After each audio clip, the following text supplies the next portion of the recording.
Thank you all. I should open by saying I do have some visual aids, but as our friend Vint Cerf says, power corrupts and PowerPoint corrupts absolutely.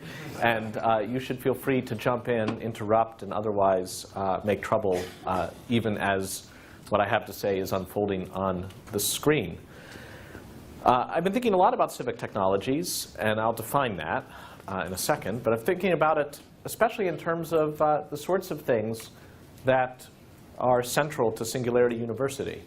If we take Singularity University to be in large part about technological change and accelerating technological change, I think there are certain kinds of technologies that can surprise us. And the fact that they can surprise us is what makes them so special and important.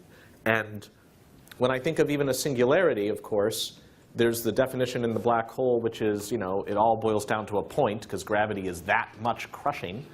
But singularity, mathematically speaking, can also mean just that beyond which the equations cannot predict. It's a singularity in the sense that it asymptotically goes to something unpredictable. And that's sort of the technologies, again, that I'm interested in, those things that take us to places that are unpredictable and how to keep those vital and alive. So with that, let me think a little bit about what civic technologies mean. When I say civic technologies, I don't mean technologies that are good for e-government. So it's not like, voting machines, yay. What I mean by civic technologies is a special kind of technology that will rise or fall depending on the quality of the people who decide to join it and participate in it, with the invitation being open largely to many, many people. And not many technologies are that civic. I mean, your refrigerator is not a civic technology. It will not keep your food any colder just because other people have refrigerators and are enthusiastic about how it works. And historically speaking, most of our major identified information technologies have not been particularly civic either. I know in these parts it's good to give a little historical sweep to things, so I thought I would do the same. This is Herman Hollerith. And in 1880, he was a 21-year-old Census Bureau clerk helping to tote up the total number of people in the country. What he had going for him was there weren't as many people then as there are now. But other than that, things were against him. It was an incredibly boring job. And Hollerith figured there had to be a better way to do this. And he was inspired by a couple things. On the left, the Jacquard loom, which would weave depending on the kinds of holes present in large placards that would be run through it. One of these can actually be found partially reconstructed down the street at the Computer History Museum.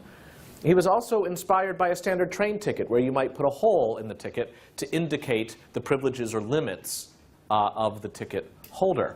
And that got him the idea of gave him the idea of coming up with this punch card, where somebody interviewing somebody from the census could punch holes depending on various qualities of the person they were interviewing as they find out answers. And then he came up with a machine that would take these qualities of male, female, foreign, all these kinds of things, and could tabulate them. You'll see a replica of that also at the Computer History Museum, should you go. And this machine was basically genius. This is the kind of thing that in the 1880s, the 1880 census took just over 7 years to complete, dangerously close to the 10-year interval at which we do the census. Thanks to these machines, the 1890 census could be done in under 2 years. And his genius was not just limited to technology. That other earlier drawing was from a patent application, so I almost called him a patent clerk. And he had some good entrepreneurial sense. He actually decided to lease the machines necessary to tally the census to the United States government to the tune of $50,000 per machine per year. And that's $1890. That's like before dollars were something you paper a birdcage with. And that was an amazing move for him. But what it meant, aside from a great cash flow, was that he was being paid by the government to solve a particular problem. And it was his job to solve it. If the problem didn't get solved, they would know whom to call, and they might not pay him his money. But otherwise, it was entirely within his zone to solve it. And that principle held a certain vitality through from the punch card of the Herman Hollerith tabulating machine through to when he merged right after the beginning of the 20th century with 4 other companies and formed a new company which was later renamed International Business Machines. And after a brief detour into the sale of Browning semi-automatic rifles, IBM came back to its core mission of information processing. And this card, in aspect ratio and direct genealogy, is the parent of this card, the computer punch card that went in to stacks like these. And I don't know how many people have fond memories of stacks like these with like the diagonal line, so that if a friend of yours should throw them on the floor, you'd have some hope of reassembling them in the order in which they're meant to be fed into the machine. And when I say fed into the machine, it's machines like this, the IBM System 360, the powerhouse of the 1960s. And you look at this machine, and to me, this is a machine that radiates, "Don't come near me or you will die." And that is the essence of Hollerith from a century before. It's saying information technology ought to be managed by experts. We set up ahead of time the problem we want to have solved, and then it's their responsibility for that fee to solve the problem, which is not a bad model for solving problems. I mean, that was the workhorse model for so many decades, but it is not Civic. While you could reconfigure the IBM System 360 to do any number of tasks, you, in that case, would have to be somebody wearing a lab coat and associated with the company, in IBM, in the basement of some other company who's the actual client, getting paid to do that. Which meant that there wasn't a whole lot of whimsical programming invited by outsiders on an IBM System 360, because you would never get near it. Now, also in information technology during the 20th century, we saw another range of machines and technologies that were meant for consumers, but then weren't reprogrammable. So I think of things like the Frieden Flexowriter. If you remember a Flexowriter, you are definitely a senior information analyst. They looked something like this in their first incarnations during World War II, like a regular Royal typewriter, except you'd feed in tape along the side. And as you typed on the screen, on the keyboard here, it would appear on the paper here, but also make indentations on tape. And then you could feed the tape back through the Flexowriter, and like a player piano, it would type whatever was on the tape. It actually turns out it's far easier to do mail merge with cut and paste on a Flexowriter than it is with Microsoft Word. So, yes, extremely useful device. The kind of device that genealogically was the parent of devices like this. This is a Flexowriter from the 60s, starting to become like the smart typewriters you may remember in offices in the 1980s, where they'd have that one glowing line in the middle. Or maybe you had a Brother smart word processor in the 1990s. And this is meant for consumer use. When you turn it on, here's the main menu. Where do you want to go today? We have so much. There's word processing, spreadsheet, address book, etc., etc. But there's nothing called other. What you see when you turn on something like this, the Brother Smart Word Processor, it's the same the day you decide to get rid of it as the day you got it from the factory. And in that sense, not a generative Civic technology either. This is basically a refrigerator for your words. So, okay, that's how it was looking in the information technology object kind of space. I feel like we had a similar trajectory going for us in the networking space. Some of you may remember back in the days from the 80s and early 90s, you might have been a subscriber to one of these services, CompuServe, Prodigy, America Online, or MCI Mail. CompuServe was actually based on modified DEC 10s. That's why you had an octal user ID. Like, I'm 76703, 3022. It's like, that's user-friendly. But even with something like CompuServe or Prodigy or America Online, these were self-contained networks. You could communicate with other subscribers of that service. You'd pay by the hour, and not a lot of people able to program new stuff on those mainframes. What you saw when you plugged in and got the main menu of one of these services were what the managers of the services thought you wanted to see. They wanted it to be attractive to you, but there wasn't going to be any surprises. There is no kind of singularity towards which this technology was going. So a wrench was thrown into both the trajectories of endpoint devices, like Brother Smart Word processors, and networks, like CompuServe and AOL, by some surprising out-of-left-field Civic technologies that really weren't necessarily meant for mainstream consumers in the early days, but somehow ended up in everybody's hands. So in the network space, that would include the Internet. Here are three of the founders of the Internet, John Postel, Steve Crocker, and Vint Cerf, classmates at the same high school in suburban Los Angeles in the 1960s. I know, it's like we had a French club, they had a Let's Build a Global Network club. It's like pretty good. And they're pictured here for the 25th anniversary retrospective of the Internet, a Newsweek photo that took absolute hours to stage. And it's worth kind of taking apart. It's kind of like a Last Supper sort of tableau. And you learn a lot of things. First, that they're goofballs. Like, these are not, they're serious people, but they are playful people. And I'm not sure that IBM would be described in its heyday as a playful place, right? That's not IBM. The people at Brother doing smart word processors, like, I'm not sure their office pranks were legion. It was just kind of a company. Here you have a certain kind of quirkiness that is a point of pride of the Internet community that makes them no less serious, but certainly gives you a sense of their ethos, and also helps you to understand how people of this sort could generate a technology that would be described in its sister technologies later as the patent that never was. Herman Hollerith raced to patent the tabulating machine. These guys built something with no business plan, which is a rather weird thing to utter in the halls of Silicon Valley, right? They had no business plan. They had no CEO. These guys get together in an organization called the Internet Engineering Task Force with no president. Their motto, should they have one, is we reject kings, presidents, and voting. We believe in rough consensus and running code. Like, that's weird, right? It's very strange how it's going about. And that kind of ethos of playfulness, so playful, by the way, that their network doesn't work. It goes from ear to ear and then mouth to mouth and then ear to ear. I've been assured by Vint that this is a inside joke and like we're in on it, rather than that the framers of the Internet don't know how to string tin cans together. But yes, sir?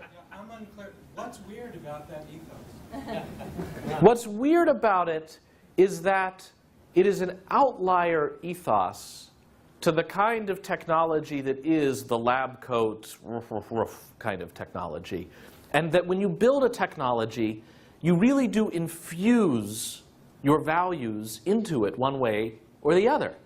And the values they infused by being playful and goofy and not necessarily focusing on how to monetize it had a huge impact on the network that resulted, which is why you could have so many competing networks. And in the standard model of market competition, it's like if there's some better way to build the network, great, one of these guys is going to figure it out. That's how competition works. And yet, they basically all had the same crap and then competed on price. That was basically how that worked. Here is where you get the one that is different from all the others. And there's certain ways in which you can identify it as different. So here you have MIT connecting to a network through BBN, and then it goes through, showing this idea of piggybacking. That so long as you can reach anybody already on the network, you're as good as on the network yourself. And all we need to do is design the protocols so that we burden BBN as little as possible with the fact that MIT is connecting on. You have no desire to measure even the most basic things that you would need to measure if you were trying to build a network and make money with it. What are the classic things on CompuServe or Prodigy or AOL? What's the very first thing you see as soon as the modem is done connecting? What do you see next? Say again? Login. Login, the prompt. Right. Who are you? You must authenticate before you can come into the service. Why? Because they need to know where to send the bill. And that also means they could charge for different services. Now you're entering the cost double enter area. Please enjoy. Right? And here, they had no concept of that because they didn't need to send anybody a bill. That wasn't on their minds. So they end up, how do we just get things networked together? And you're not presented with a main menu. You're just on the network. They presume you're going to figure out why. Why are you here? That's up to you, pal. You know, surely you have somebody with whom you want to communicate. Get going. You're now on the internet. Very different from the main menu authenticate yourself model, which is why to this day we have no idea how many people are attached to the internet. CompuServe, AOL Prodigy could tell you at any instant the exact number of people who were subscribers and the numerator, how many of them were logged on. Here, they couldn't tell you at all. Can you count IP addresses? Yeah, but you know, the state of Qatar shares one IP address among everybody, as Wikipedia found out one day when there was some vandalism, and they finally, even Wikipedia finally blocked somebody, and it turned out to be the entire state of Qatar, which was awkward, to say the least. So, not easy to know how many people are online because no need to monetize. But it also led to a certain kind of flexibility that meant the network could grow organically and start doing unpredictable things. Now, I think in your materials in the network and technology session, you were treated to a little diagram of the 7-layer cake. It didn't look as appealing as the serving suggestion on a Duncan Hines box, but it was basically, here's the network layer, and all the way at the top, there's applications. This is another way of looking at that layer cake by making it an hourglass. No more appealing either, if you wanted to eat it. But the reason it's an hourglass is because the design they had was to make an internet that could work on any medium. It would be medium agnostic. We don't care. As long as you're bringing hardware to the party that eventually can speak internet protocol, it's not up to us to figure out what that hardware will be. Which is pretty amazing for the framers of internet protocol not to want to worry about the hardware. Somebody else will come up with that. And then up here it's broad because they're not caring what you do with it. Again, they're pairing 2 people up or multiple people up. You guys can figure out how you want to communicate with each other. Is it World Wide Web? Great. Tim Berners-Lee, go invent the web. You know, good luck with that. But it outcompeted Gopher and Weiss and all these other things that we no longer have heard of, because there's a space where you can come up with a new application and there's nobody to whom you submit it to get it approved. It's as good as on the non-existent main menu as any other application there, and you just publicize it, and you see how many people join along. The only narrow part here is this, and oddly, IP here does not stand for intellectual property. It stands for Internet Protocol, and this is the glue that keeps the ends of the hourglass together. And that glue basically functions, with some license taken, as a crowd surfing kind of mosh pit, so that you end up, as a packet, getting passed around from one node to another, and eventually getting there, as if I wanted to get this laser pointer to the back of the room. If I want to get it back the CompuServe way, it's basically like FedEx. We pay somebody to take the laser pointer back. I know who they are. They know who I am. They take the money. They take the laser pointer. If the laser pointer doesn't get to where it's going, it's registered. We complain to them, et cetera, et cetera. Totally rational way to move stuff around. The internet way to do it is to say, we are the change we've been waiting for. We're ready to lead, however you want to say it. Pass the pointer, pass it back, and eventually, like this, it gets to where it's going. Yes, sir? But does a mosh pit also deal with congestion by dropping packets? Does a mosh pit deal with congestion by dropping packets? It certainly can get to be too crowded, and that's what leads networking, both in a mosh pit and in internet networking, to be called best efforts routing. It's like, we're not promising that you're going anywhere. It's like send it and pray, or every packet an adventure. And yeah, that's like sometimes there's packet loss in a mosh pit, which is just try again. Like, you know, you can't complain to anybody. So in a way, yeah, the metaphor holds. Now, this is kind of a crazy way to do things. I really think it's counterintuitive, which is why you didn't see anybody else doing it, except for these experimentalists funded and operate under a very different ethos. And that's why people are fond of saying that there's doubt as to whether the internet could actually work. IBM, as late as 1992, was saying you couldn't possibly build a corporate network using internet protocol. You need one of our saner proprietary solutions. And framers of the networks themselves sometimes say the internet is just a pilot program. Like, the jury's still out. So far, so good, but you know, ask us in a year. We'll see if the internet actually works. And that's why they say their mascot, if they had one, would be the bumblebee. Because the fur to wingspan ratio of the bumblebee is said to be far too large for the bee to be able to fly, and yet, somehow, wonderfully, the bee flies. And, turns out thanks to massive government subsidies, we finally figured out how bees fly. They flap their wings very quickly. Yes. Who would have thought? So what we end up seeing then in the 1980s is a sense among the technologically advanced network people in the consumer space. It's just like, who's going to win this horse race? Maybe it's the source. And then suddenly they start to get displaced by a whole set of services and projects tied together by internet that starts to get its own momentum going from unpredictable corners, started often by non-incumbents, right? Started from who knows where, with variable profit and profit models, each able to be accessed by anybody on the network. That's a civic technology, and one that takes us to surprising places that are very difficult to calculate ahead of time. Sometimes not great places, just ask any intellectual property content holder of the Hollywood variety. Sometimes amazing places, as I'm sure all of us can think of examples. Now, for these civic technologies, as they get very popular, they fit a certain pattern, which is that they can fall victim to their own success. Because kind of like, I don't know, Burning Man, to use an example popular out here. Almost everybody I talk to about Burning Man who has been is like, yeah, but this year it's really going downhill. There's too many people kind of know about Burning. We need a different Burning Man that's like the new Burning Man, the way it used to be before, right? Basically the marginal point at which you knew and could go, but nobody else knew. That's the point at which Burning Man was at its best. And so there's a similar phenomenon here, where a system that depends on a certain amount of trust, like the mosh pit, as more and more people join, they're like, this is a great way to get from here to there. I don't have to pay anybody anything. I just jump on and away I go. And they don't quite get the ethos. It starts to stutter. And a couple bad apples can actually wreak pretty big havoc. And this is true of the very fabric of the internet itself. So case in point, in other work that I do, I study internet filtering around the world, times that governments try to block their citizens from getting to certain stuff. In 2008, there was an order from the Pakistan Telecommunication Authority to block certain sites. This is not that unusual. They actually at one point asked that YouTube be blocked. And that meant Pakistani ISPs had to figure out how to prevent their subscribers from getting to YouTube through the whole mosh pit thing. So how did one small Pakistani ISP choose to implement the mandate to block?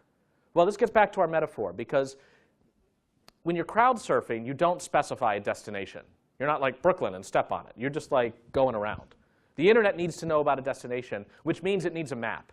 It needs to know when a certain packet arrives to a person, does it go this way or does it go that way? And for that, there has to be some sense of labeling and destinations and where things go. Those are called routing tables.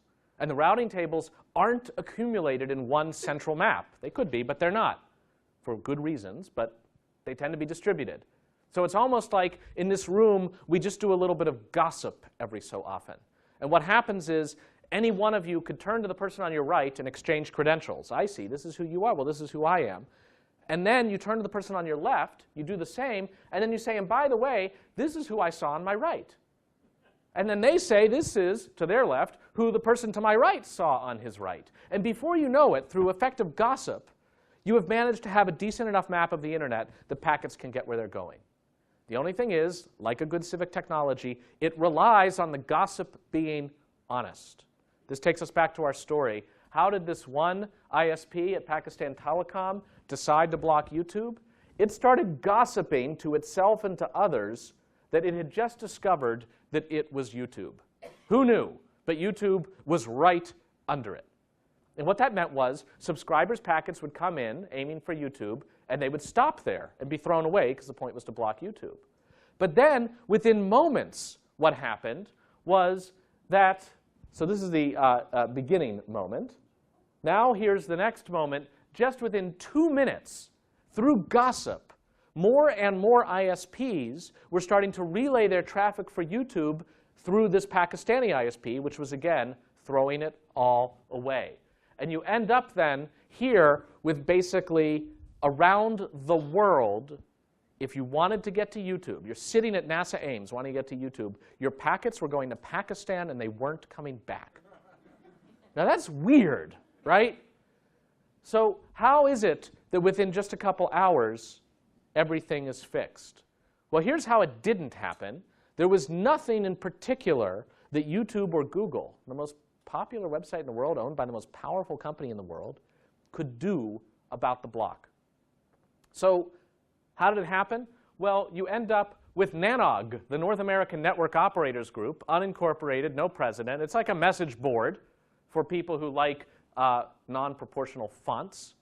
And they exchange messages with each other. They're like, oh, looks like YouTube's down, and this is a case of IP hijacking. It's, you know, not YouTube engineers doing something stupid, et cetera. And some of the NANOGers, who aren't limited to North America, work at mid-level as mid-level employees at ISPs. And they're exchanging best practices. And like, this seems to be a problem. Here's how you can manually reconfigure your router so that it ignores the bad, spurious data. Here's where the real YouTube is. And through comparing notes, they get it back up and running. It's a Civic technology that had evolved a civic defense system. So metaphorically speaking, it's like if your house catches on fire, the bad news is there's no fire department and you don't have a hose. The good news is that neighbors and strangers come by with their own hoses and water, put out your fire, and leave. And you're like, to whom do I write the check? Like, nothing. It's fine. I'm trying to think, like, what's the right metaphor for that kind of help? And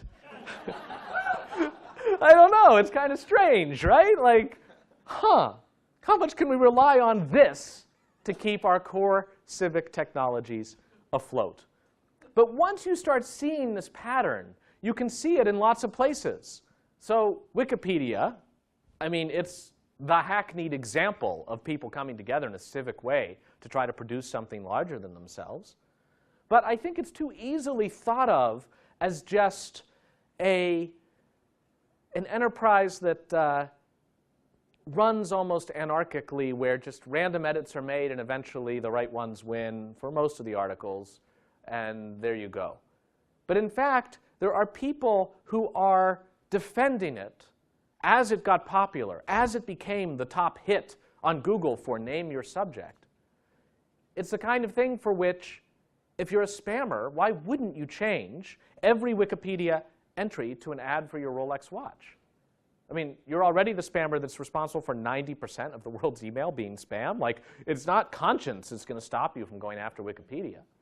And the answer is they are trying their best 24/7 to turn every page on Wikipedia into an ad for a Rolex watch. What stops them? What stops them are people who just don't like that, and they hang out often on the administrator's notice board, itself a wiki page that anybody can edit to bring a problem to the attention of others. So here's a typical day's catch on the administrator's notice board.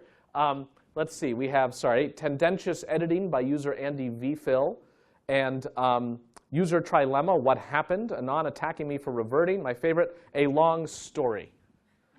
And as these problems get loaded in, more people are there dealing with the problems and attacking them than there are problems arising. And it's that kind of, to date my own cultural references, it's like the Lucille Ball show episode where they're at the candy factory and they're working on the assembly line, they're just hoping to keep up. It's like if at any point there's more problems than there are problem solvers, things start to get squirrely. I can't help but think that if there were a particularly popular Star Trek convention sometime, drawing a huge critical mass of Wikipedians away from their basement warrens, Wikipedia would stand defenseless. And within 45 minutes, it would be toast.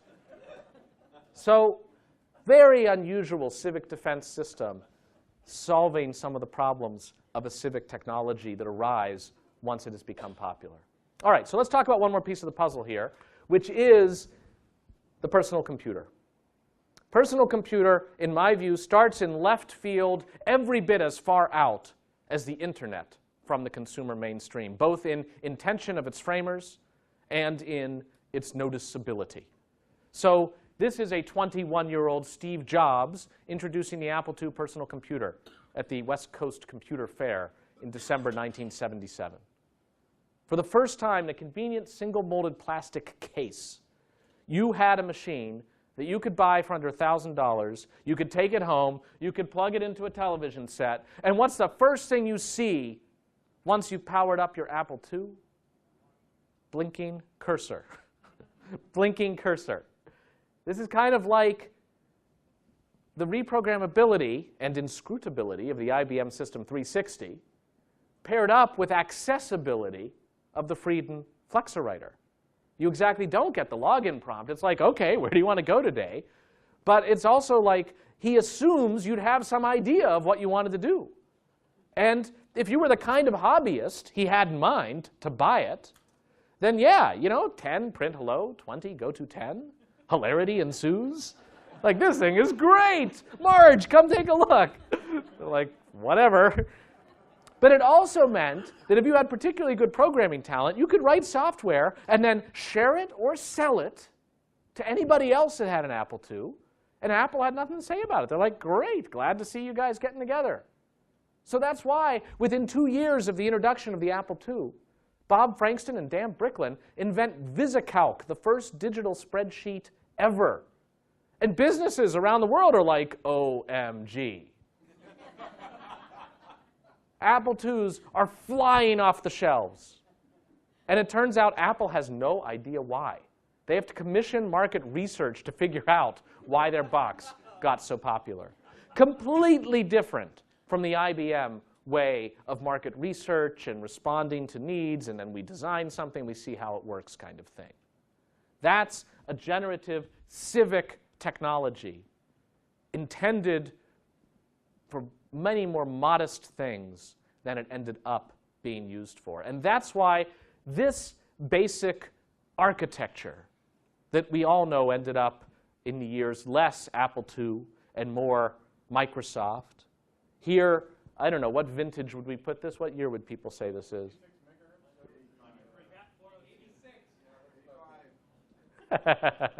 I hear 85, I hear 86. 92. I think it's 92. 1992. But we're all dating it. There's like, I have a winner. But it's Price is Right rules. You have to get as close as possible without going over. So many people notice the 66 Lite. Actually, it has a CD-ROM in it, so it's probably a little later than 92. Oh, could be later than 92. But again, didn't go over. So 66 Lite, and there's a button next to the 66 Lite. You press it, it goes into turbo mode. Prince of Persia, twice as fast. And it's like, why don't you always want the computer in turbo mode? And I guess, well, Prince of Persia twice as fast, but also the hamsters inside get tired running on their wheels. And I am actually pleased to say, I know NASA has a required green content now for each talk. They actually now have a hamster-powered paper shredder. So the hamster runs on this wheel here, and it shreds the paper as the hamster runs, and the hamster can then live in the paper afterwards. So anyway, you have a machine architecture from 77 through the 80s and 90s through 2007, which shares this amazing feature that's analogous to that amazing hourglass on the network side of things, which is you hand this thing the code, it runs the code. No questions asked. That's why it's like an hourglass with a PC in the middle, a PC operating system. I don't care if it's Windows or GNU Linux or Mac OS, because all of them at the top are broad, and they will run any code you give it. And your computer you can buy for one purpose. You probably had something in mind when you got the computer. But you can then repurpose it for something else as easily as double-clicking on something. Nobody buys a computer to make their hamster dance.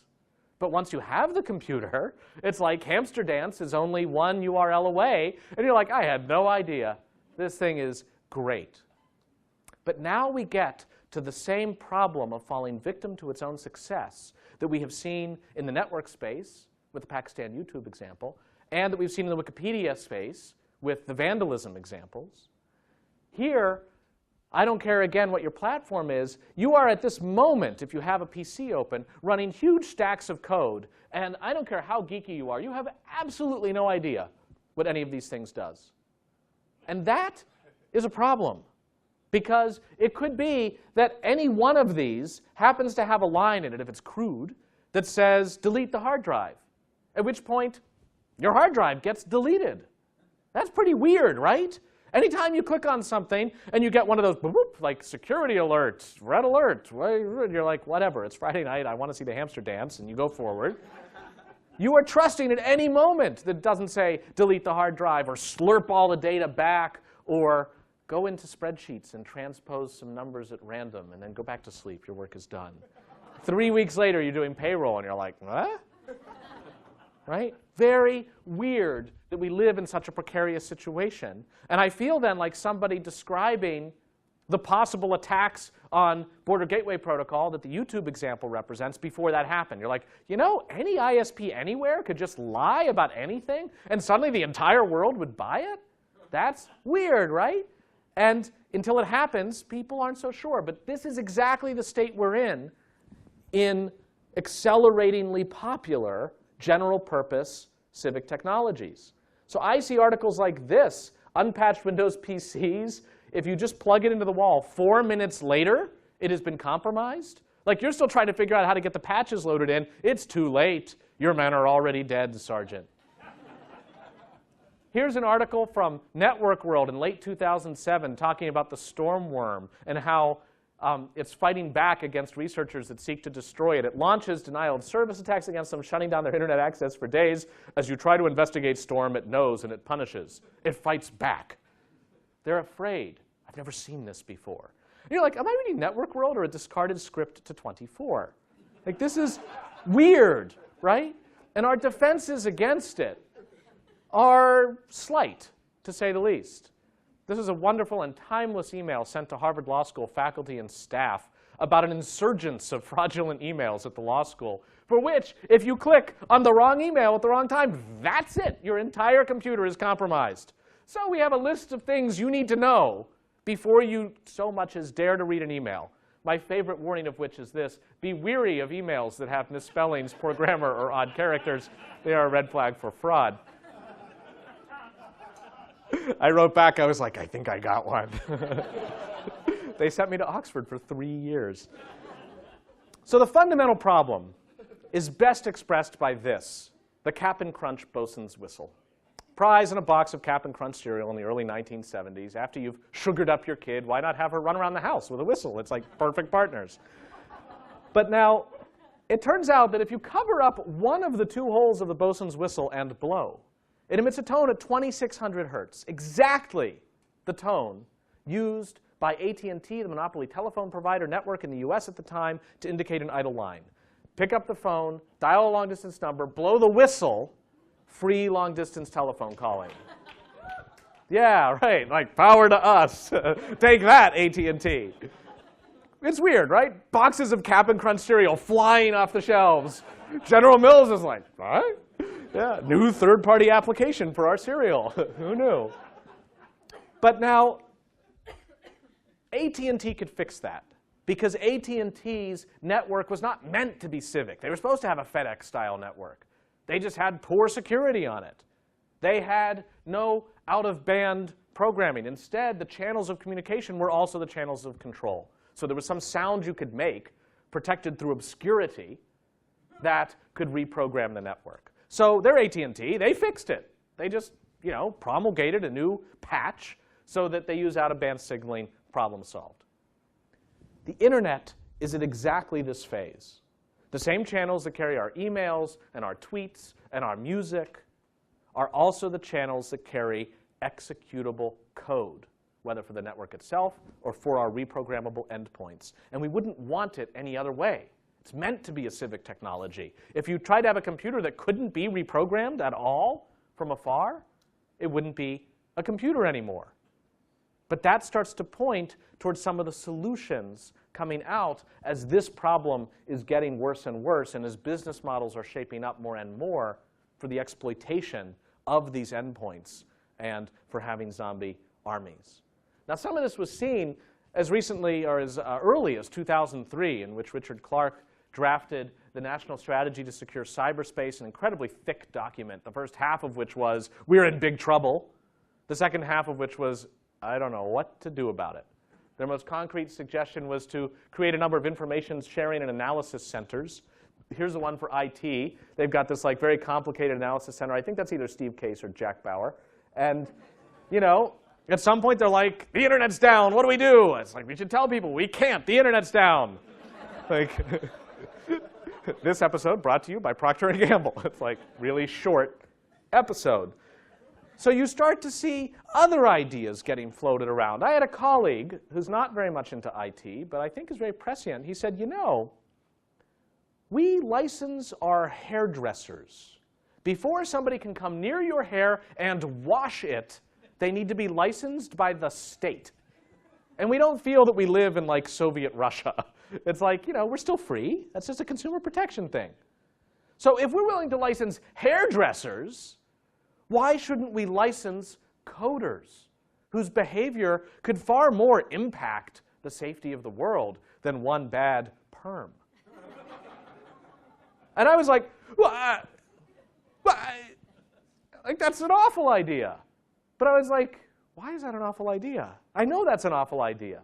But you start to realize that we're actually moving towards just this kind of world if we don't solve the underlying security problem arising from the civic technology. Yes, sir? In the bottom left-hand corner of the licensing, you'll know why it's a bad idea. Jeb Bush governor. We need licensors we can trust. And who will license the licensors? As Homer Simpson says, I don't know, Coast Guard? It's like, that's not satisfying as an answer. Yes. So we actually start to see movement in the network space. The International Telecommunications Union, whose logo I think rivals that of NASA in its kind of retro approach, originally founded in the late 19th century, the time of Herman Hollerith, to regulate the provision of telegraphy and cryptology over that. Pay no attention to the disaster occurring outside. And the ITU has since become a UN member organization. The members of the ITU, it's not like the ITF, it's like there's no such thing as membership. Here, the membership of the ITU are states of the world. And their original job in the network space that might be the most public-facing is they assigned international prefix dialing codes. So it's the ITU through its democratic processes that decided the United States would be 1, and Ecuador would be 593, and that Motorola would be a country, thanks to Iridium. So they have a very formal structure, and they've come up with something called the Focus Group on Next Generation Networks, also known as the FGIDGIN. And they are putting together an alternative to this bug-ridden, worrisome internet. Here's their initial chart of the next generation network.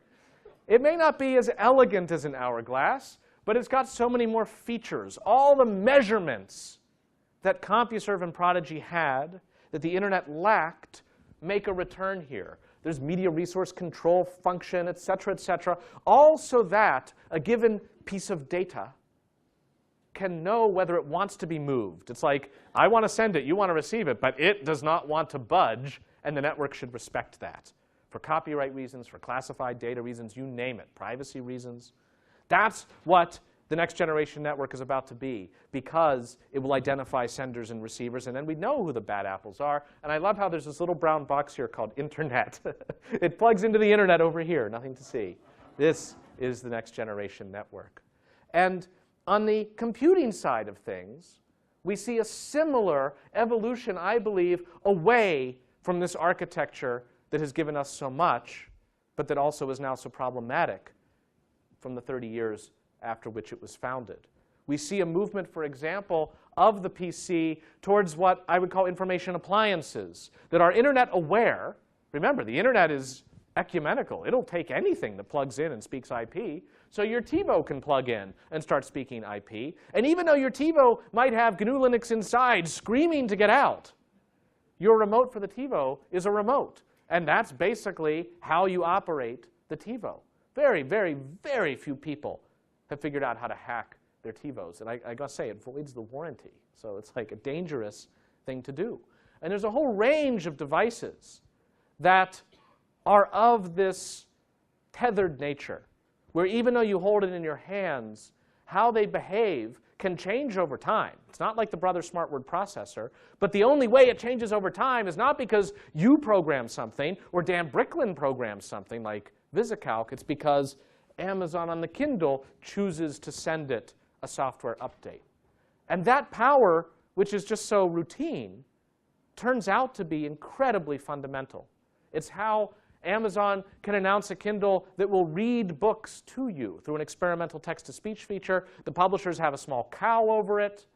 Amazon backs down, sends a software update to your Kindle that makes it more reticent about reading books. Or in an amazing incident that could not have been more textbook, we see somebody start selling 1984 through Amazon. People download it to their Kindles. It turns out there's rights confusion. It's in the public domain in Canada, but not here. And the entity selling them is like, oops. And Amazon is like, uh-oh. So what does Amazon do? It reaches in to each Kindle and deletes 1984 from the Kindle. And you're just like, huh. And they're like, I'm giving you 99 cents back. And you start to realize that there's an entire range of products that are near and dear to us, like the iPod, and yes, like the iPhone, that share this characteristic. Now, version 1 of the iPhone was a clear case. 2007, iPhone gets released. Steve Jobs makes no apology. He says, we define everything on this phone precisely, right? The man who gave us the Apple II knows best. He's like, believe me, well, you do not want what I gave you 30 years ago. Instead, you want something that exactly does not act like a PC. Now, the world begged to differ. A number of people, many fewer than I think the popular press has reported, started jailbreaking their iPhones. And an independent software community was desperate to code for this phone and not happy with Steve Jobs' suggested path of just make it a web page and the iPhone browser can get there. That didn't cut it. So within a year, we see Apple introduce the software development kit, which makes people very excited around the world, although this is not, in fact, a real Newsweek cover. So now it'll be a little bit like that PC from 1977. Somebody can write software that isn't Apple, and it can end up running on your iPhone. The only thing is, huge asterisk, how does it get there? It must go through the iPhone Apps Store. That entity must be approved, indeed licensed, not by Jeb Bush, but by Steve Jobs. And then, once licensed, submits the code for approval in a somewhat opaque process. It either gets approved or it doesn't, and then made available for people to download. Oh yeah, and Apple takes a third, 30%, of whatever you charge for the app. It's like in Bill Gates' wildest proprietary monopolistic dreams. He was never deducting 30% off of any software sold for a Windows platform. And he was never trying to stop people from giving software to other people. At most, think how quaint it is. He was trying to control whether Netscape would appear on the desktop when you took it out of the box. That was the thing that got the world obsessed with the Microsoft case for a decade. And now you look at the iPhone App Store, all pictures of Steve Jobs blurry, and here's his slide saying what the limitations are. Illegal, malicious, privacy, porn, bandwidth hog, and my favorite, unforeseen. No singularities on the iPhone. Now, what does that mean in practice? I worry it's the worst of both worlds, because software developers, especially the playful young nerds who don't read EULAs, but just they're all friends that have iPhones, so they code for the iPhone because that's where the fun is. They'll still code and can get stuff on, but then the interesting, angular stuff gets picked off one at a time. So just one case in point. This was an application called Freedom Time before the elections last year, counting down the days, hours, minutes, and seconds until Inauguration Day of 2009, quote, till the end of an error, and rejected by the iPhone App Store. And the author of it writes, he says to Steve Jobs, he says, I just want to let you know what's being rejected. It's not defamatory, harmful, speaking untruth. You know, it implies some critique, but it's not crossing any lines of decency. You know, what's going on here? He says he gets a message back. Even though my personal political leanings are democratic, I think this will be offensive to roughly half our customers. What's the point, Steve? And you realize that by creating platforms, in part in the name of convenience and simplicity and security, to solve a very real problem, that have gatekeepers who have to be told what the point is before they'll let it fly. They're like, this does not look like a bee that will fly. Then anything Angular gets knocked out. If I write an app that lets an iPhone talk peer-to-peer to any nearby iPhones, so that if another Hurricane Katrina passes through these environs and there's no ISP, but actually I have an app that we can pass from iPhone to iPhone, and our iPhones can talk to each other until it gets out to the margin of the area, and then there's an internet connection, and now we're all loosely on the internet? No way that gets into the iPhone App Store. That's a bandwidth hog. Yes, sir? That actually is on the iPhone. That is on the iPhone? I would love to see it, and the slide will go right here when you show it to me. Ping. I will look for Ping, the iPhone app, or anybody online right now is welcome to look it up. I don't think it's point-to-point either, but I want to give him enough rope. Anyway, so we'll look up Ping and see what happens. Now, my belief is that one kind of silly app that we'll never miss at a time, we get ourselves into a space. First, where we take this model on the iPhone and we spread it throughout. I don't think this is about mobile phones. This is about stability. And at some point, we're going to realize, why are our computers so utterly unreliable and resource-intensive to maintain? If I could have a computer like a refrigerator or like an iPhone, of course I'll take one. And suddenly, the default is grandma no longer has the descendant of the Apple II on her lap. And that's a problem, because now you can't give grandma Skype very easily and say, just press the button, grandma, and then we can talk for free, because she doesn't have the infrastructure through which to do it. And this is not just our endpoint devices. I mean, this is a question of where code will run and who will get to control it. And there's a lot of excitement about cloud computing. Maybe if you just give me a browser, fine, my code will be in the cloud. But the places in the cloud where stuff is happening are places like Facebook apps. If you're a nerd of today, you're going to write an app for Facebook, and then Facebook either approves it or doesn't, can retroactively kill it, can choose to charge for it later. That's explicitly part of the Facebook developer EULA. And now you have another point of control. And in fact, almost any of the major platform-oriented services that are so new and colorful next to the dowdy services they replaced long ago with CompuServe and Prodigy are themselves amenable to this kind of gatekeeping. I think about it in its most basic form almost like a toaster that's Web 2.0-ified. What's a Web 2.0 toaster like? Well, it's like, here's the toaster. You come back on a Tuesday morning, and it says, congratulations, you've got the fall update. You now have 3 slots. You're like, well, that's cool. And you go to work, and you come back, and it's an unhappy face on it. It says, we're sorry, there were problems in the toaster update. We rolled it back. We apologize for any toast that was crushed in the rollback. You're like, OK. And a week later, you come down, and it's making orange juice.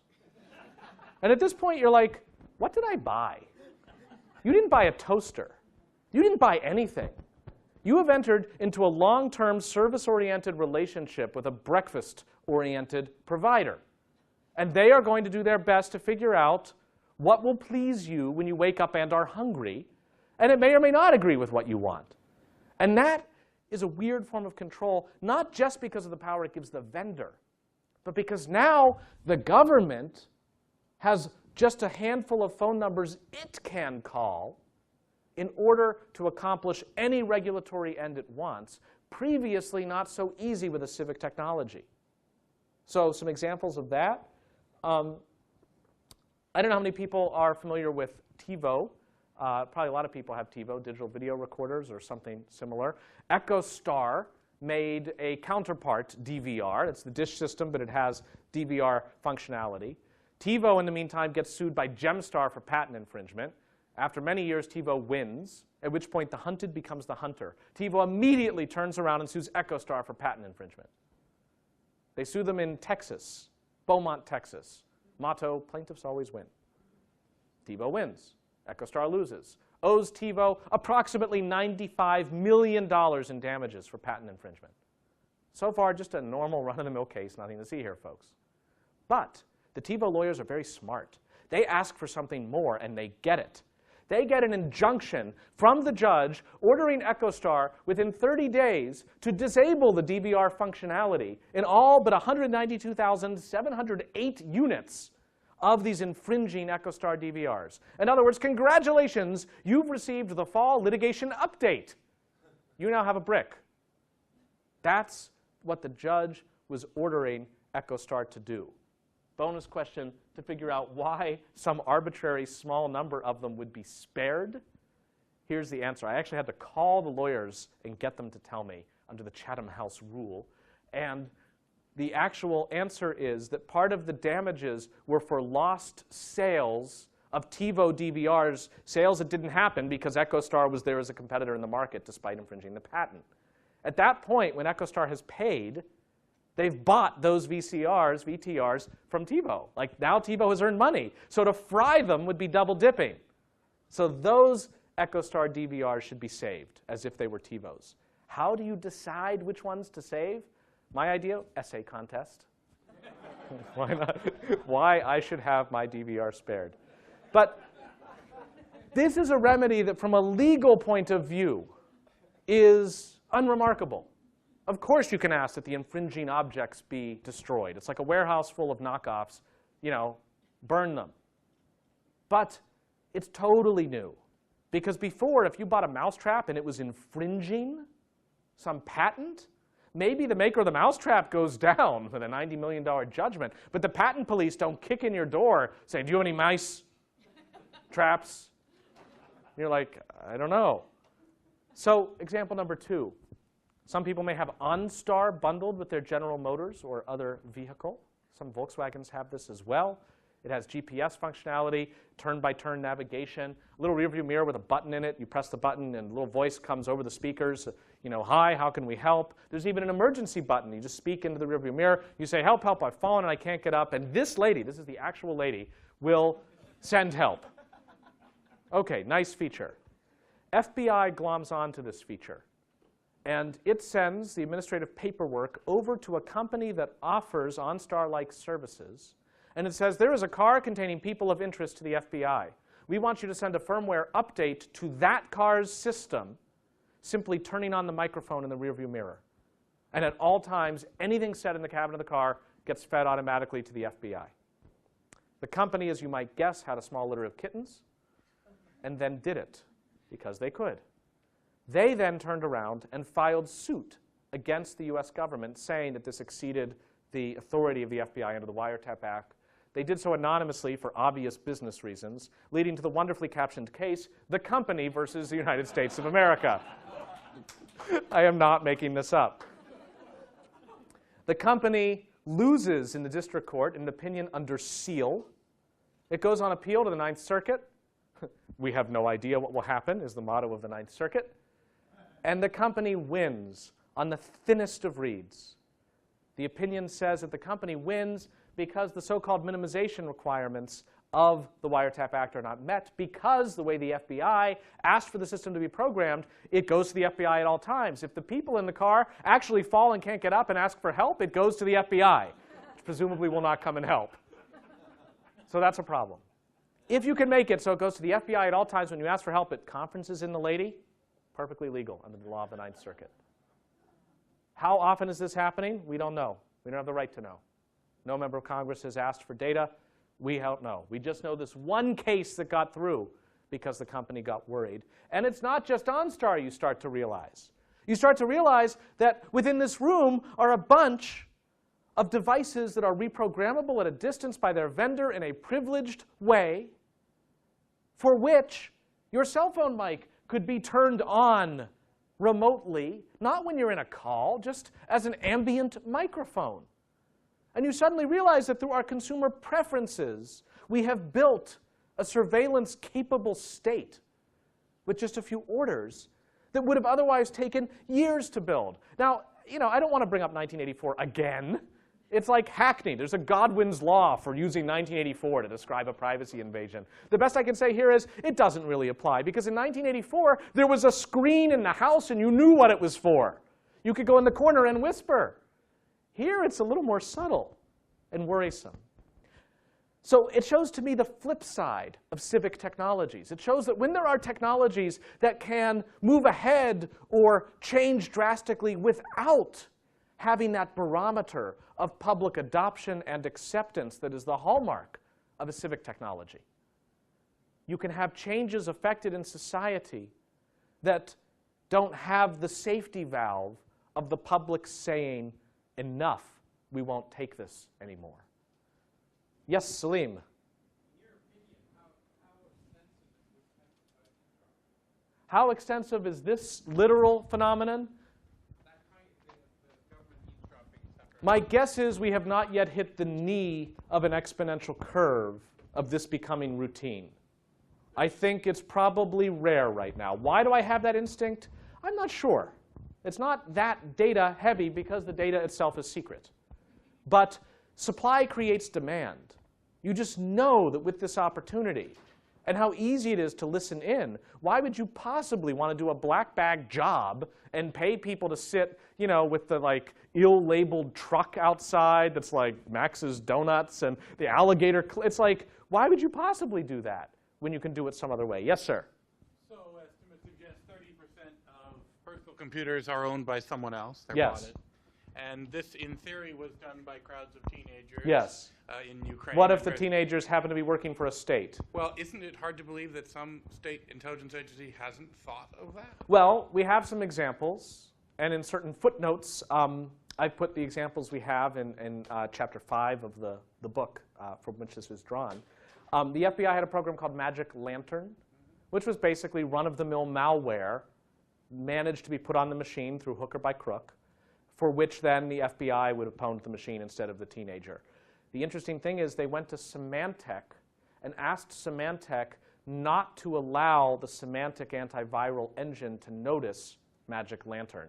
And last I knew, Symantec had said they would do so. I don't know if you have a thought on or an update on yes, which is interesting because actually the Russian antivirus maker Kaspersky explicitly said that they would and will detect various government eavesdropping. And it's true that you can always trust the Russians. Sorry, I had to say that. But it's like I might want to run like 8 different antiviral things at the same time, except then they start fighting with each other. They're like, Symantec is trying to access the internet. You better stop that. So the way I think about this is that there has traditionally been an element of civic support needed for major law enforcement undertakings. Like in modern times, it would be a drug driving screening. They start pulling over tons of cars on the 101 to do a screening. One of the reasons that is said to be constitutional, even if they're pulling you over without any probable cause, it's just part of a dragnet to test for drunken drivers, is that if they go too far, the public will throw out the sheriff. It's just so visible. But here, of course, it's much less visible. And in the past, it calls to mind the concept of the posse. Before law enforcement became so specialized, became so removed from the people with whom and for whom it was enforcing the law, you would have, if you needed to do a major enforcement, the sheriff would gather together a posse, right? We've seen High Noon. We know how this works. You call able-bodied lads to come together to enforce the law. And this actually became very significant because in the late 19th century, an accommodation was reached among political elites between North and South having to do with the return of fugitive slaves. And the North said, we will return fugitive slaves to the South. That's part of keeping the Union together. It turns out that this law, in practice, was dead letter because the Northerners, when assembled for the posse to go find and return somebody, was like, I'm sorry, I have to shampoo my cat. Like the posses just didn't materialize. And that's because there was a civic dimension to such an intrusive law in order for it to be into effect. And it was, in fact, that civic dimension that saved us from the immediate effects of the law rather than the rule of law itself, because the rule of law is what gave us the Dred Scott decision.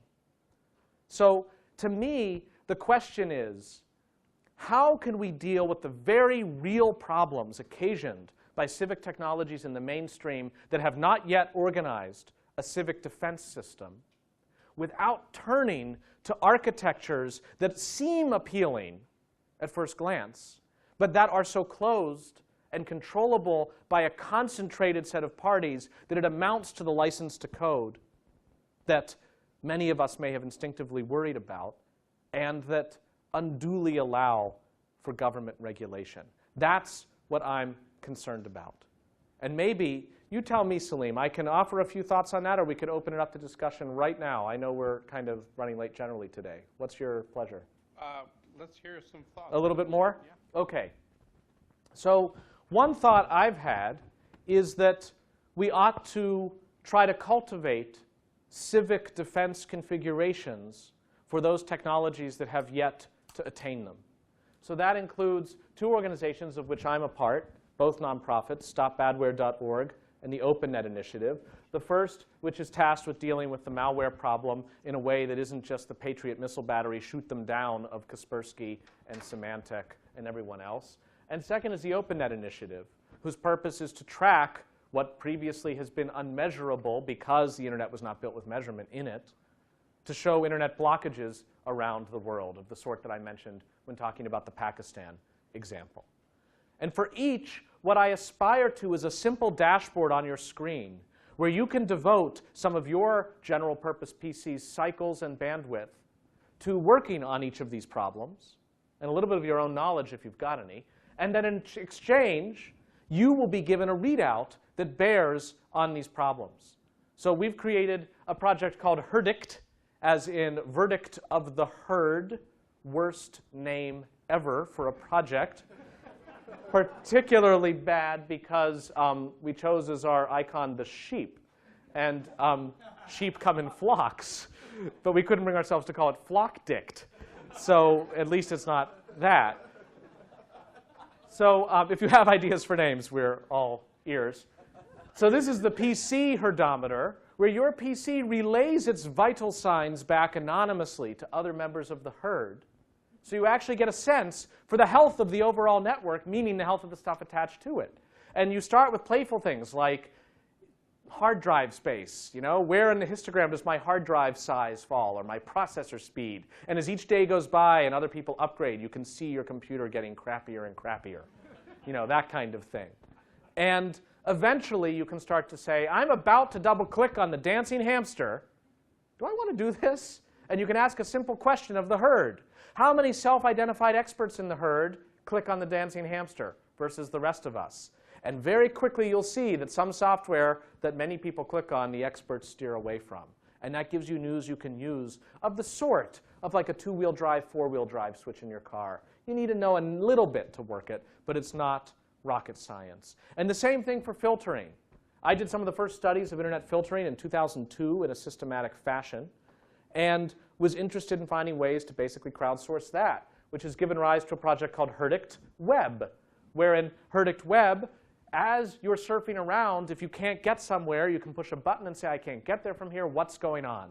And the act of asking the question helps to answer it. Because as more and more people say, I can't get there from here, what's going on, we can start to figure out who's getting there and who's not, and start to infer, is this a country level ban, an ISP level, a corporate level ban? NASA doesn't want people looking at the European Space Agency. You can start to learn about various kinds of filtering in real time as it happens.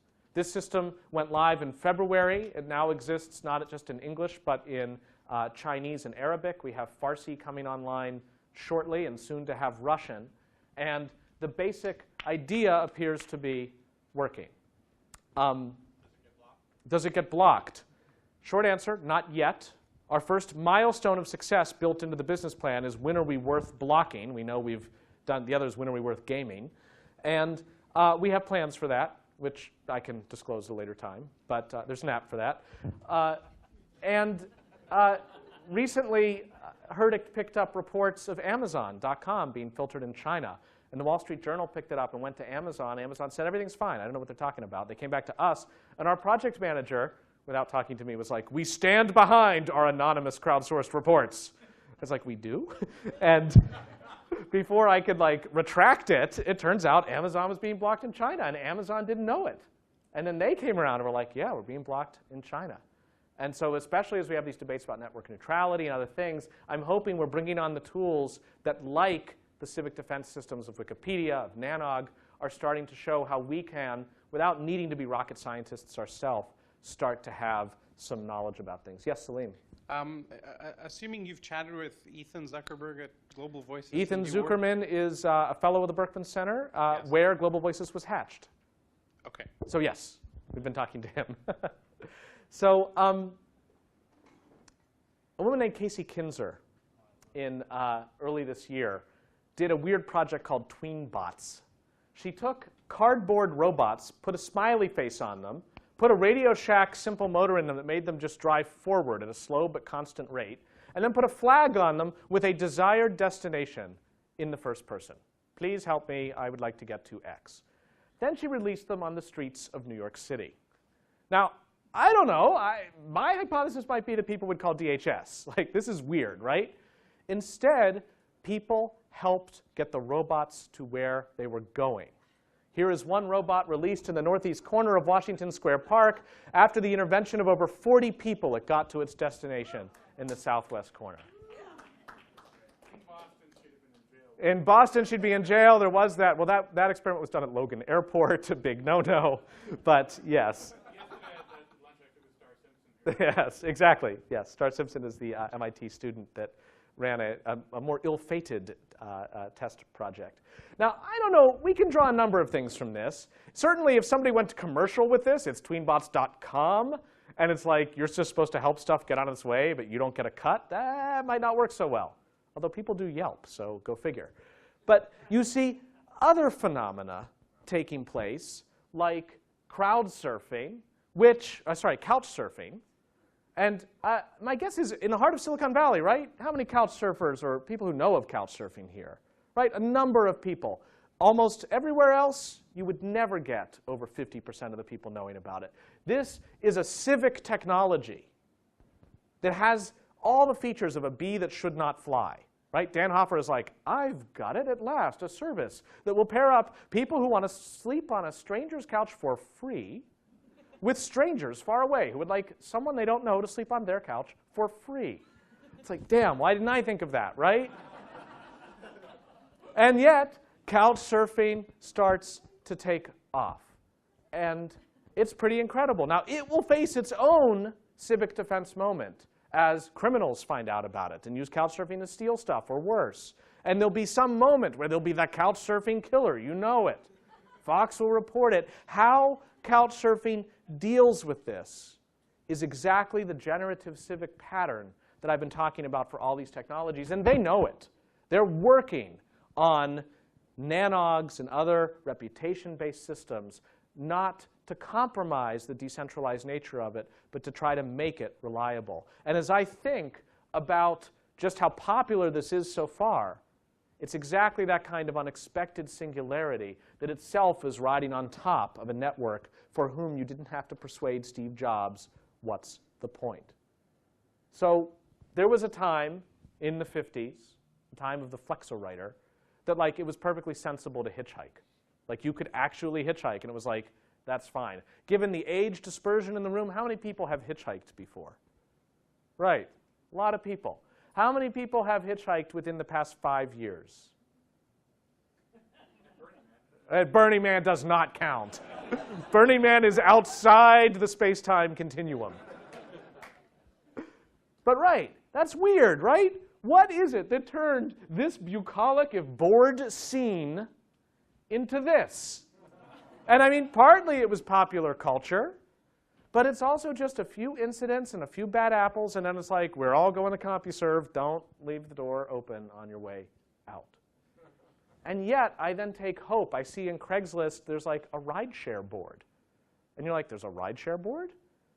Like, isn't this hitchhiking? And you're like, no, no, no. You know, criminals don't plan ahead. They're not on the internet. No, wait a minute. What? It's been reframed. It's rideshare. And until there is a Craigslist rideshare killer and accompanying movie with Rutger Hauer's son, no problem. That's the hope that civic technologies can keep springing up, even as we like them for a while, but then abandon them very worried. In North Korea, the radios by law must be programmed so that they can receive only 3 stations. Like, that's it. The Kim Jong-il Reflection Hour, the Kim Il-sung Party Hour, and Rhythm and Blues. Like, that's all you can listen to. Your radio cannot get any other frequencies by law. So they actually have this project in South Korea to take radios that are of the standard variety and solar-powered and float them across the DMZ so that the people in North Korea have some hope of a technology that is not utterly tethered to the desires of a vendor or the government that controls it. My hope is that as we see the value, the amazing success of the civic technologies among us, and see our own signals inviting our participation, that we will rise to that call and spend a few cycles or bits or moments trying to help keep that human fabric together so that we don't have to trust others to police it for us. Thank you very much.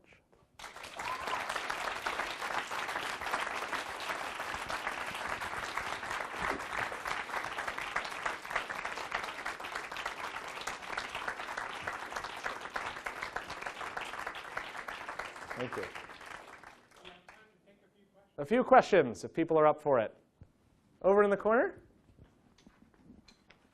I'll wait for the mic, although I can project without it. You touched on this very briefly, but I'm wondering if you can go into a little bit more detail regarding the civic support needed for these civic technologies and what happens when the supporters, the enthusiastic fans and users, want to turn a generative technology into a locked garden. I think it's worrisome. I think it's a natural instinct. It's kind of the there goes the neighborhood view that they revel in their insularity and don't see a need for the rest of the public to join them for the ride. And it's not a phenomenon we see explicitly in something like Wikipedia, but I think it is implicitly there. It's why Wikipedia has seen the need, from starting with only one policy, they multiply them as they need them, to have a policy that's like, don't bite the newbies. Like, you want to welcome people in, even if they're not doing things the way you think they should. You can't own an article. You need to let other people contribute in certain ways. And of course, Wikipedia gets criticized from both sides for like not being elitist enough, being too democratizing in who it lets contribute, where a PhD has to argue with some random 12-year-old as to why this is the way the article should be. But I even look at the fact that Wikipedia has as its primary interface, should you choose to edit an article, a non-proportional font, sui generis, bizarre markup language for which you're trying to figure out how many equal signs you need to make the indentation work, and then you say, to hell with this. And that actually drives people away. Now, I think, kind of like ham radio licenses, it's meant to keep out the riffraff. If you can't figure out how to edit a Wikipedia article, all the better that you go on and move right along. There's a hamster dancing for you somewhere. And I think a nice litmus test that would bear on the future of Wikipedia, which is currently undergoing a kind of strategic visioning exercise, and for which, by the way, I do not think Wikipedia's centrality and future is at all ensured, not just as a brand, but as a general mode of even producing something encyclopedic. I'm very concerned about its future, despite its current success. And I think one of the biggest tests will be, it's out there for anybody to do, write an API on top of the Wikipedia bizarre non-WYSIWYG front end that makes it so you can call up a Wikipedia article and edit it as if you are sitting inside Microsoft Word, and then click send, and it makes the change.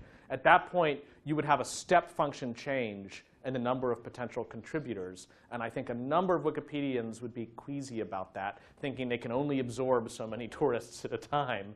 They don't want Hong Kong to annex China. They want China to annex Hong Kong, to utterly mix my metaphors in one paragraph. The other big test would be, I believe that in our dysfunctional and boring and bored schools, where kids are basically warehoused for days at a time, twiddling their thumbs and learning their ABCs, the act of learning how to contribute to something like Wikipedia, how to justify your beliefs to others, even if the others aren't that rational, how to band together and form factions within and around an article so that you can actually get something done, and how to not trust everything you see. All of these skills, I think, are vital to future generations, and it's why Wikipedia ought to be utterly central to many of the exercises kids are asked to do, and I believe the opposite also to be beneficial, that those kids flowing into Wikipedia are a sort of labor force that can keep it going and keep it going in the spirit of not having money change hands, that might be a way of preventing it even from, at some point, raising the drawbridge. So that's one example carried through of your overall statement that, yes, sometimes these generative communities like to stay off in the corner, and if they see themselves getting too successful, they will change their name, they will all abandon it for something else, because they just think it's for them. And it's also, by the way, why many of the nerds that I talk to about the security piece of this, the cybersecurity piece, are disproportionately unconcerned. And I genuinely believe it's because I've got a shotgun, I can protect my own house, digitally speaking. If they're too clueless, they don't know what to click on, maybe they should get an iPhone. And I believe that is systemically a very short-sighted point of view. Peter. Jonathan. So let's have some fun. 10 years, 20 years down the line. Yeah. We're spending this week here talking about artificial intelligence, robotics, human-machine interface, reprogramming human genomes. Take this down the path where we've got society reprogramming human thought and human genomics. And what have you thought along those lines? Well, I think it raises structurally the question of, do we want all technologies to be civic, the way I've been defining it? Or if it's a spectrum, are some technologies better being less or more civic than others in broad categories? And of course, how we would define those categories would be interesting too. Do I want, and as you can tell, this presentation was very rah-rah civic technologies while trying to be sober about the dangers. But I think about, do I want to have a maximally generative and civic chemistry set available in our K through 12 institutions or to the public at large, that anybody can brew up a bomb? And it's just like, well, you know, we'll just have to come up with a way to deal with bad apples. It's like, I don't feel as confident in the zone of chemistry that I want a civic technology where anybody can innovate instantly. You used to be able to do that in the 70s and 80s. Yes, whatever you wanted. that's true. But in the 70s and 80s, it had its own insularity of the homogeneity of the community that would bother to do that. It didn't have to hit that stage of falling victim to its own success and drawing the attention of those who would use that capacity to experiment not as an end unto itself, because experimentation is fun, the way that hacking used to be, but then start to use it as a means to some other ends. I think the same about physics. I mean, there was a wonderful New Yorker story I encountered while I was researching the book called The Boy Who Built a Nuclear Reactor in His Shed. It's like, you don't even have to read the article at that point. It's like the trailer just kind of writes itself.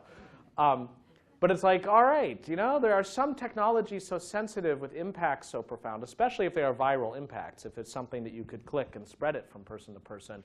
I mean, if you get into the zone that I think we've been thinking about in these environs, that truly start thinking of the human mind as software running on hardware, and we can download it fairly interchangeably with arbitrary hardware and that kind of thing, it's like, I don't know if I'd want anybody to edit it at any time and trust that others will come along and, you know, I'll be number 14 on the list of problems to solve and someone will solve it.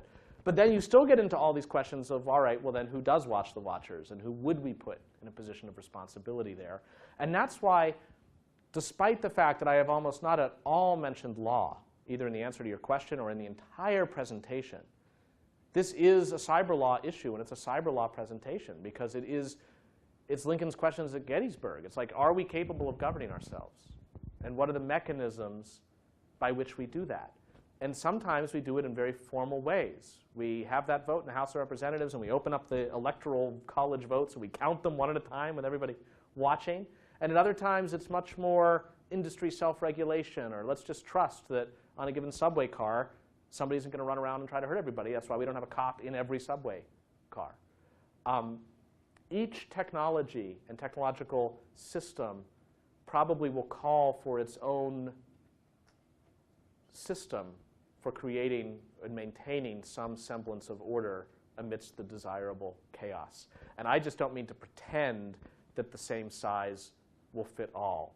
And as we start to think about the human mind as the software, I start getting much more nervous about a civic technology alone, and would start instead thinking about what forms of civic checks can there be on more formalized control systems, or formalized control systems as a check on the civic system.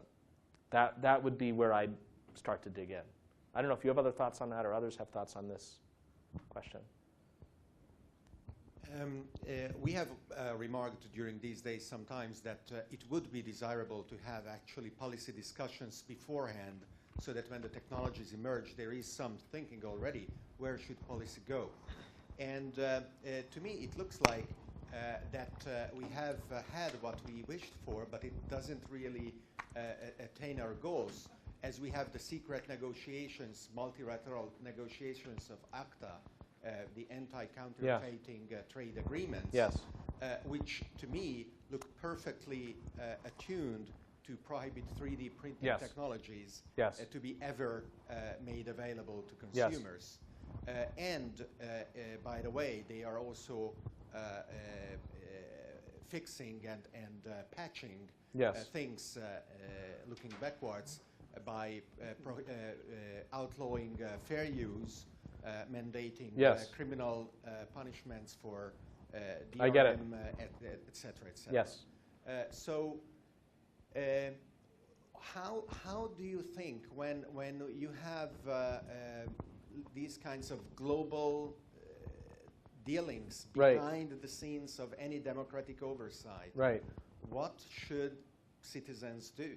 Well, there's the easy answer with something like this ACTA example of, you enforce more transparency. You ask why this is a secret negotiation. You say, fine, have your secret negotiation, but don't expect when something emerges from it that it just gets rubber stamped. It would have to go through some process. I mean, this is how democracy is supposed to work, and it's why it's probably no surprise that a major colleague of mine in the cyber law space has decided to repudiate most of cyber law and move into corruption, and democratic systems is his next area of study because of the tight relationship that you're noticing too.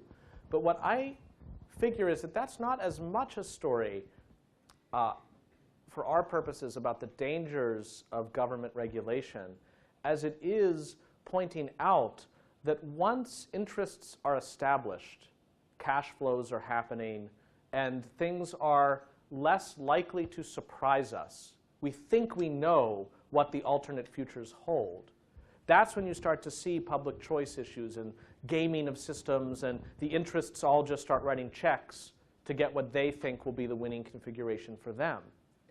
That then pulls it back to Peter's question, because I think so many of these technologies are still deemed by most people as remote enough that you don't yet have everybody around the table looking for his or her piece of the pie. And if the communities that coalesce around getting these technologies off the ground and trying to think about their uses and how open or generative they'll be and what limits there should be, kind of as problems arise, but within a fairly constrained community that has its own set of ethics, that can start to set the pattern and the stage that others will have to rail against later. That's my way of trying to solve the problem of so many of these technologies basically have two phases from a regulatory standpoint. The first is too early to tell. You don't want to regulate yet. Let the thing breathe a little bit. And then the next stage is too late to do anything about it.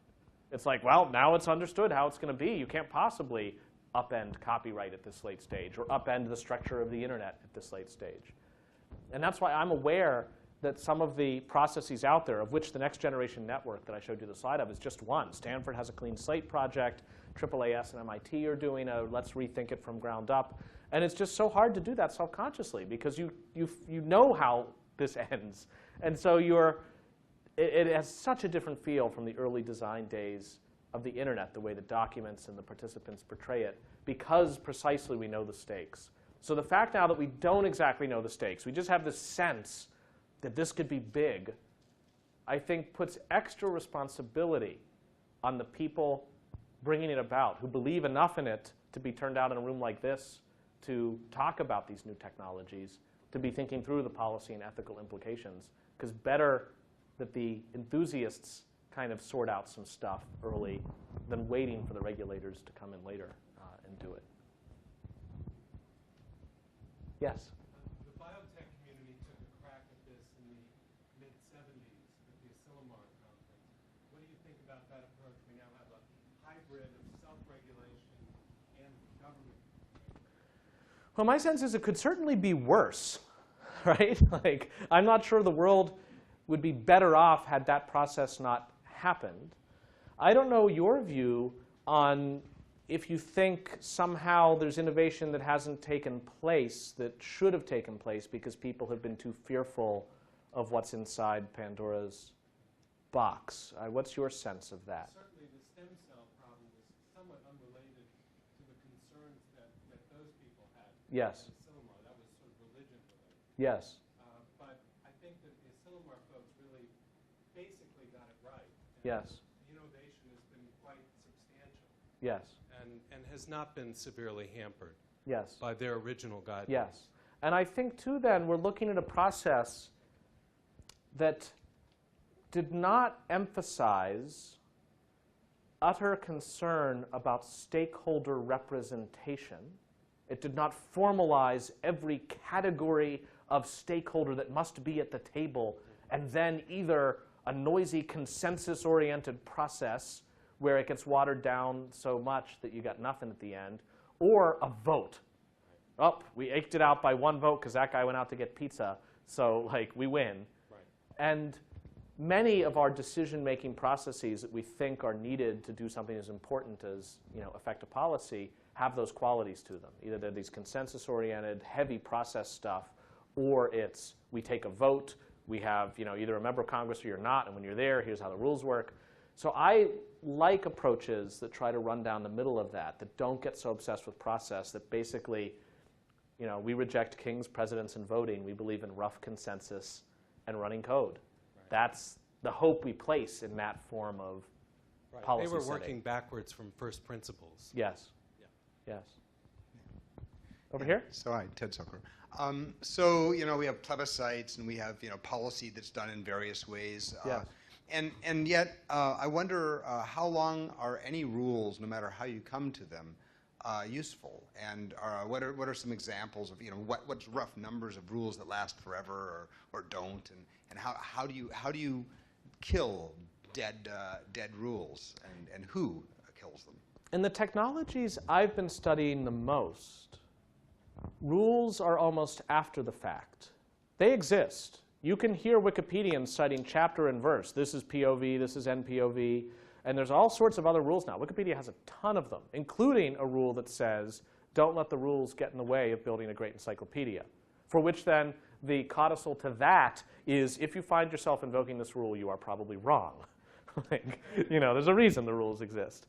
But these rules in Wikipedia are instantiated and applied one editor and administrator at a time.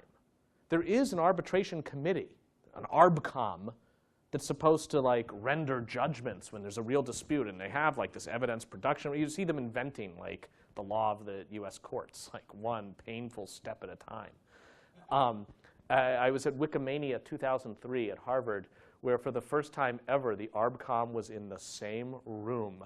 And it was oh, the ARBCOM is here. And people would be giving comments hi, my name is John Smith, also known as, Sender 14. Oh, that's Sender 14, wow. And it's amazing to see them recognizing each other. But all this is a long way of saying, even when the ARBCOM renders a judgment, there are so few judgments they make in a year, and there's millions of controversies. And even once they make the judgment, it has to get enforced. And it doesn't magically. There's not US or Wikipedia marshals enforcing it. It's just there are editors who believe in the system. And then even if they were against that outcome of the rule, but they lost through the consensus process, they will then enforce it. One of my favorite examples is Star Wars Kid. Some of you may be familiar with Star Wars Kid. He's the guy that took a golf ball retriever and filmed himself with a handy cam, swinging it around in an extremely embarrassing way, and then didn't erase the tape and gave it back to his school from whom he had borrowed the cam, and his friends found it, put it on the internet. It's one of the most popular viral videos ever. Not happy kid. Like, at no point did he embrace this. He did not go on Letterman. He hasn't made a Subway ad, you know, blah, blah, blah. And the Wikipedia article about it, there is one, of course, doesn't name him.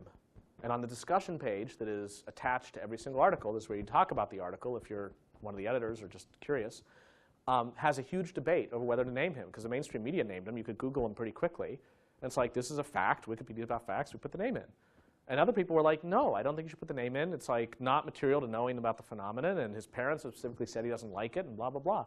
It goes back and forth, and as you read it, you get persuaded back and forth, and eventually they decide no name. And to this day, there is not his name in that article. That's like just Wikipedia's stance on it. And the people who were against it, who wanted his name there, abide by it. So all of this is a long way of saying it's less about the essence of the rule, the way a lawyer would smith it to get the right words in sequence, the right exceptions, followed by the comma, that then get litigated in a court that discusses whether the comma is where it should be and all that kind of stuff. And it's more about apprenticing to the values of the space. And by the end, you believe enough of the values that stuff gets done, and enough of the meta values that where you conflict on the values, you have a way of resolving the problems. And the losers don't feel screwed. They feel like they lost. But okay, they'll win next time. Until the culture changes, which is why it gets back to the question about there goes the neighborhood. It's why Wikipedians want to titrate the arrivals, because if Stephen Colbert sends a bunch of them, it's like these people are not wanting to apprentice to Wikipedia. They're wanting to edit an article about an elephant. Get out. And I don't think this is just Wikipedia. I think many of these phenomena, including the Internet Protocol community, there are rules. You know, one of the worst things somebody can say to somebody else in Internet Protocol land is, that is not RFC compliant. You know, RFC 1591 clearly says that this is how it gets done, and that does not match the RFC. But it's like much more a way of doing things and a spirit to which you apprentice and you absorb, which is just also like you think of the rules of politeness. And, you know, I don't mean to say chivalry so much as just the ways in which you interact with people in a seminar environment, on the street, that are shared enough that you feel okay when you walk down the street. You feel like you're helping someone else. And those are rules worth cultivating, not in the lawyerly sense, but in the sense of shared values that get revisited all the time and that must evolve. You know, Segway comes about. You need to evolve your rules. Does it go on the sidewalk? Does it go on the street? Answer, unfortunately, appears to be none of the above. No Segways. But in a way, maybe that's why it's one of the things that contributed to Segway not really catching on the way its inventor had hoped. It's that there wasn't the community use case, the thing that would get it going in a way that made it feel like it fit in the community. So what you're saying, sorry, what you're saying really is it all works because we're more of a pack animal than we are a predator as a race. Although when I hear pack, I finish with lemmings. And it's knowing when to let something slide so that not everything becomes a fight, but also knowing when to stand up and say, wait a minute, so that you don't see the pack get pushed or turn and end up in a direction or a place that it really is not wanting to be. So it's a weird, when I think of pack, I want to think of a group for which you feel identity with the group. Doesn't mean you always listen to the group. It doesn't mean you run in sequence. But it means that if the group is hurt, you feel wounded too, which is why you might pick up litter in your own local park, because it's your park. It's the community's park, but you'll just pick up the litter and, you know, fine. You'll unvandalize the page, because when Wikipedia gets vandalized, you get vandalized. And that's also what I think makes Wikipedians harder to buy off. There's a website called subvertandprofit.com. Anybody seen this website? Subvertandprofit.com allows you to buy digs at $2 a dig. $1 goes to Subvert and Profit. The other buck goes to a random digger who otherwise just digs as he or she always would and occasionally gets the secret message that says, go click on this uninteresting article and we give you $1. And they get the $1. And I think it's in a way because diggers don't necessarily, it's not like that's your identity. If a digger had to list 20 things about him or herself, dig would not be on the list. If a Wikipedian had to list 20 things about himself, Wikipedia could be there. So that's the sense of pack. But I worry about the other baggage that comes with our normal conception of PAC. So, you know, Wikipedia is interesting, but one of the things that most concerns me about your insight is the fact that more and more things have microphones.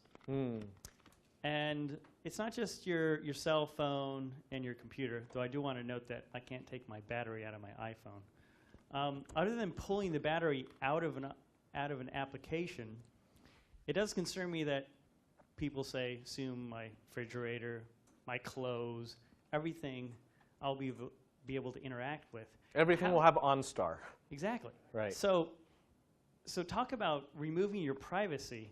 Not to be a 1984 freak, but how do we counter the Big Brother getting into our business? Well, the Big Brother stuff, it has at least one element of easier rather than harder to it, which is that we kind of know the template. Like Richard Nixon has done us a favor. We know how this works.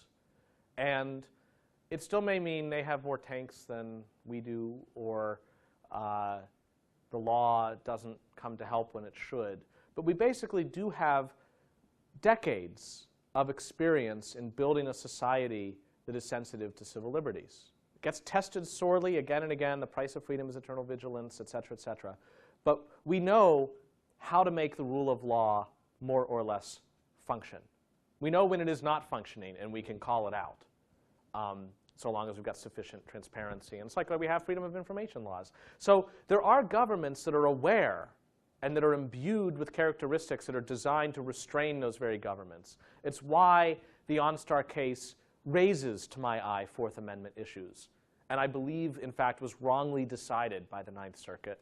And wearing another hat, I would try to write that persuasive brief to the Ninth Circuit. At least the Ninth Circuit, those were decision makers that weren't the FBI, that don't get paid by the FBI. You know, so there are ways to help and build governments that try to be inured from it. And the only worry is that if the sine wave is of increasing amplitude of when abuses happen, just how far they can go before they get reined in, if these technological infrastructures let them run much farther, maybe they go off the edge. And that is a worry.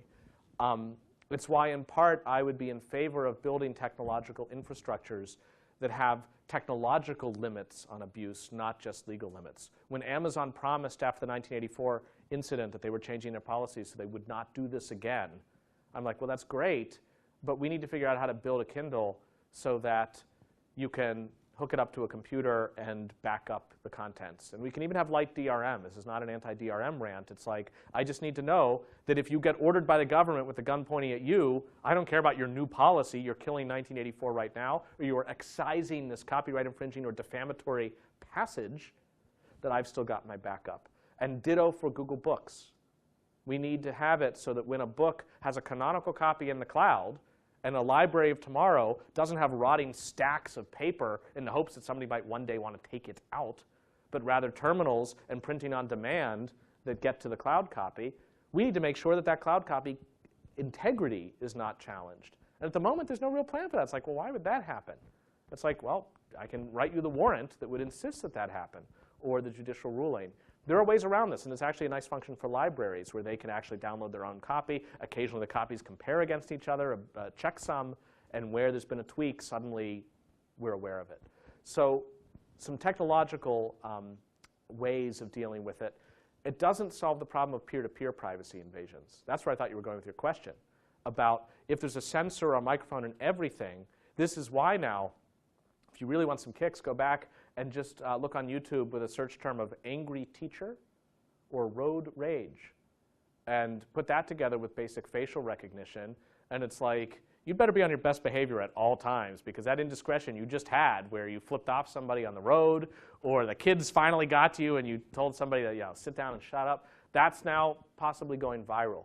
And I believe it is imperative to come up with some systems to allow almost Creative Commons style for the conveyance of preferences and statements that relate to privacy as much as for our assertions about copyright, so that I have a fighting chance as something is going viral to be like, by the way, I am Star Wars Kid. I'm not identifying who I am, but I am Star Wars Kid, and let me write you about 10 lines my essay on why I would rather you not forward this video. I'm not telling you you're going to go to jail if you, or I'll sue you if you don't, but please don't. And some people will forward it anyway. They might be more likely to forward it. They're 4chan people. That's what they do. But I don't know if there's a critical mass of 4chan people. And I almost ask each person in the room, give yourself the Star Wars kid test. If there was some framework by which you could experience that preference just after you watched the video and got a good kick out of it, and you're about to hit send to decide whether to forward it, but you have on good authority an easy way of linking up to his preference, would you still forward it? This is not easily amenable to a poll because there's social pressures in how you answer the poll, but my hope is that that would actually eliminate the viral nature, that enough people in that circumstance would not forward because they then can see themselves in Star Wars Kid. It has brought the humanity back to what otherwise is a disembodied, funny video, that they would not. So Great. Thank you again. With that, thank you all. See you on Jonathan, Facebook. thank you very much.